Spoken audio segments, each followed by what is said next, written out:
এরপরে প্রশ্ন হলো, আমি একজন কলেজ পড়ুয়া ছাত্র, কিছুদিন আগেও আমি মুভি গান প্রভৃতি দেখতে অভ্যস্ত ছিলাম। আল্লাহর রহমতে এখন এসব ত্যাগ করতে সক্ষম হয়েছি, কিন্তু ইদানিং ইসলামিক তুর্কি ওয়েব সিরিজ যথাক্রমে সুলতান সুলেমান, আর্তুগ্রুল গাজী, ক্রুলুস ওসমান ইত্যাদি সিরিয়াল দেখতে আসক্ত হয়ে গেছি।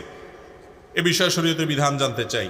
ভাইরা আমার, ইসলামের ইতিহাস জানা অনেক গুরুত্বপূর্ণ, কিন্তু ইসলামের ইতিহাস জানতে গিয়ে যদি আপনি ফিল্ম দেখতে হয়, আর সে ফিল্মে যদি নারী পুরুষ সমান তালে অভিনয় করে এবং পর্দাহীনতা থাকে, অশ্লীলতা থাকে, সেখানে যদি মিউজিক থাকে, সেখানে যদি হারামের উপাদান থাকে, এবং সেটা দেখতে গিয়ে যদি আপনাকে হারাম জিনিস অবশ্যই দেখতে হয়, অ্যাভয়েড করার সুযোগ না থাকে, তাহলে ইসলামের ইতিহাস জানার নাম করে সেরকম ফিল্ম দেখা জায়েজ হওয়ার সুযোগ নাই।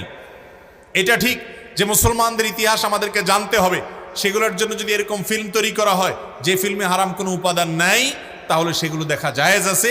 এবং এ ধরনের ফিল্ম যেগুলোতে হারাম উপাদান নাই, যেগুলো মানুষ দেখতে পারে হালাল, যেগুলোতে মিউজিক থাকবে না, নারী পুরুষের মিশ্রণ এবং পর্দাহীনতার যে ব্যাপারটা সেটা যদি না থাকে, তাহলে সেরকম ফিল্ম দেখা জায়েজ আছে এবং সেটা বানানো জায়েজ আছে। কিন্তু এরকম ফিল্ম দেখার নাম করে, ইসলামের ইতিহাস জানার নাম করে ফিল্ম দেখলে সেটা গুনাহ হবে সওয়াবের পরিবর্তে।